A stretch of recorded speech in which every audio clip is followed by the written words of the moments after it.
사랑하는 제들교회 성도님들, 오늘 하루의 삶도 하나님의 말씀으로 함께 시작하기를 원합니다. 오늘 본문 말씀은 출애굽기 2장 11절에서 25절까지 말씀입니다. 우리는 삶을 살아가다 보면 내 삶의 터닝 포인트가 되는 몇 가지 일들을 경험하고는 합니다. 그리스도인이라면 여러 터닝 포인트 중 예수님을 만났던 그 만남의 시간이 인생에서 가장 중요한 삶의 터닝 포인트가 될 것입니다. 우리가 예수님을 만난 그 순간을 기억해 보면, 그 과정을 돌아보며 하나님이 우리를 만나시기 위해 어떤 상황과 환경으로 몰아가셨는지 알 수 있습니다. 하나님이 그래서 나를 이런 방법으로 또 저런 방법으로 인도하셨구나 깨닫게 됩니다. 그리고 우리는 그제서야 하나님의 마음과 뜻을 알게 되고 그것이 하나님의 은혜와 사랑이었다는 것을 고백할 수 있게 됩니다. 오늘 기록된 본문 말씀은 하나님이 모세의 터닝 포인트를 위한 사건들이 기록된 이야기입니다. 크게 두 가지 이야기가 기록되어 있는데 11절에서 15절까지는 모세가 애굽을 떠날 수밖에 없는 일이 일어납니다. 이 사건을 통해 하나님은 모세가 자신의 정체성이 어디에 있는지 확인하게 하십니다. 11절 말씀을 보면 모세가 장성한 후에 한 번은 자기 형제들에게 나가서 그들이 고되게 노동하는 것을 보더니 어떤 애굽 사람이 한 히브리 사람 곧 자기 형제를 치는 것을 본지라 라고 기록되어 있습니다. 모세가 장성했다는 것은 자신이 스스로 사고하고 판단할 수 있는 어른이 되었다는 것을 의미합니다. 어른이 된 모세는 히브리 사람들이 고되게 노동하는 것과 애굽 사람이 한 히브리 사람을 치는 것을 보게 됩니다. 그 당시 히브리 사람들은 애굽의 노예로 고된 노동을 치르고 있었습니다.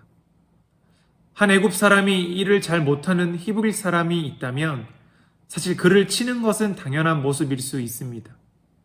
하지만 모세는 그 상황을 당연하게 바라보지 않고 있다는 것을 우리는 알 수 있습니다. 이상하게도 그는 형제라는 표현을 쓰는데 애굽 사람을 향해 형제라는 표현을 쓰는 것이 아니라 히브리 사람을 향해 형제라고 표현하고 있습니다. 이것은 무엇을 의미합니까? 모세가 장성하면서 자신의 정체성에 대한 고민이 있었을 것인데 그는 그의 정체성을 애굽 사람이 아니라 바로 히브리 사람이라고 생각하고 판단하고 있었다는 것입니다. 12절 말씀을 보면 모세는 좌우를 살펴 사람이 없음을 보고 그 애굽 사람을 쳐 죽여 모래 속에 감추니라 이렇게 기록되어 있습니다.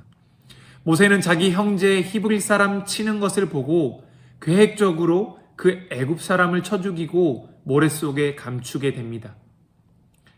이어지는 13절에서 14절 말씀을 보면 다음날 모세는 두 히브리 사람이 서로 싸우는 것을 목격하게 되는데 왜 같은 동포끼리 서로 싸우고 있냐고 말을 합니다.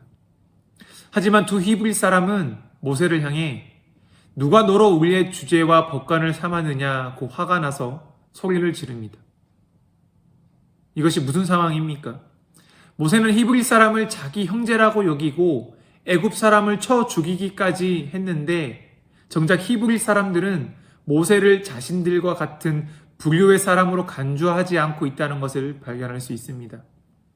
사실 그도 그럴 것이 모세 자신은 자신의 정체성이 히브리 사람이라고 말하고 행동한다 해도 겉으로 그의 신분은 애굽 왕의 딸의 아들이었으며 히브리 사람과 같은 노예가 아니었기 때문입니다. 그 결과 15절 말씀에 바로가 이 일을 듣고 모세를 죽이고자 하여 찾는지라 모세가 바로의 낯을 피하여 미디안 땅에 머물며 하루는 우물 곁에 앉았더라 라고 기록되어 있습니다.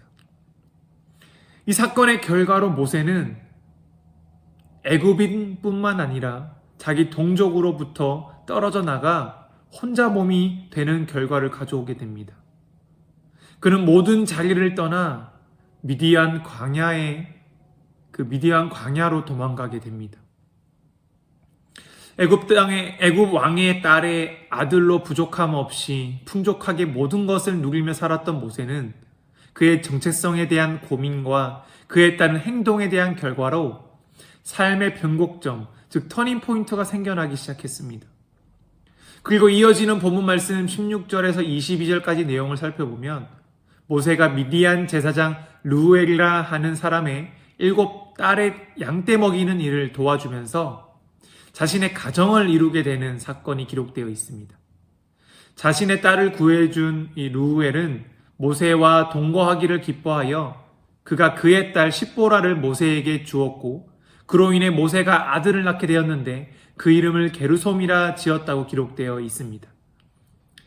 22절의 말씀을 보면 그가 아들을 낳음에 모세가 그의 이름을 게르솜이라 하여 이르되 내가 타국에서 나그네가 되었음이라 하였더라 라고 기록되어 있습니다.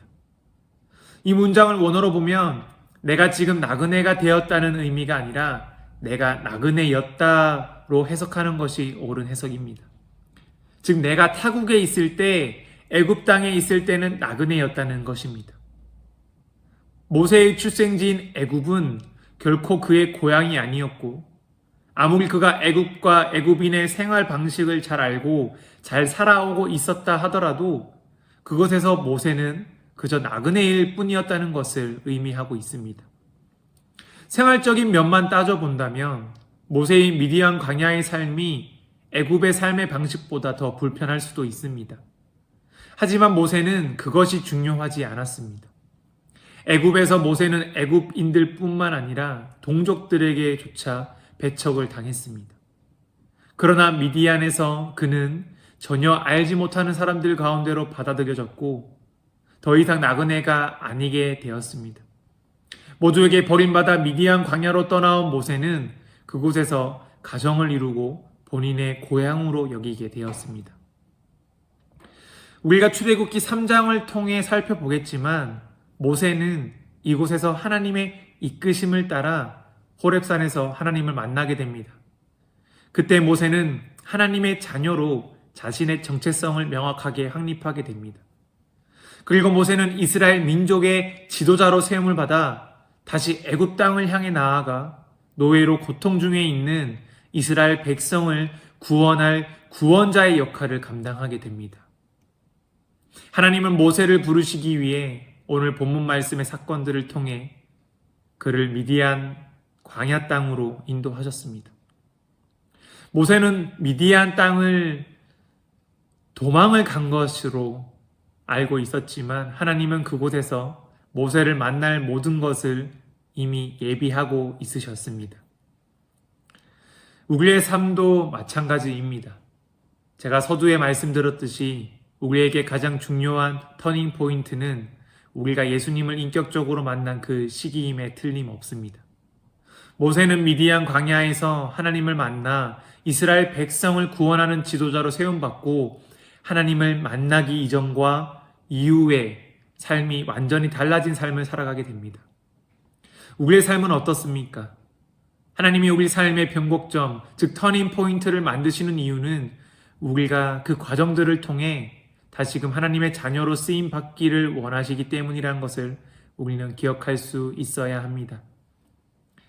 나의 지금 삶이 마치 모세처럼 광야로 도망가는 삶의 모습일지라도 그 과정을 통해 하나님이 나를 다시 하나님의 자녀로 세우시고 하나님의 구원 사역을 이루시는 리더로 세우고 계신다는 것을 믿고 그 믿음으로 나아가는 저와 성도님들의 삶이 되실 수 있기를 간절히 소망하고 축복합니다.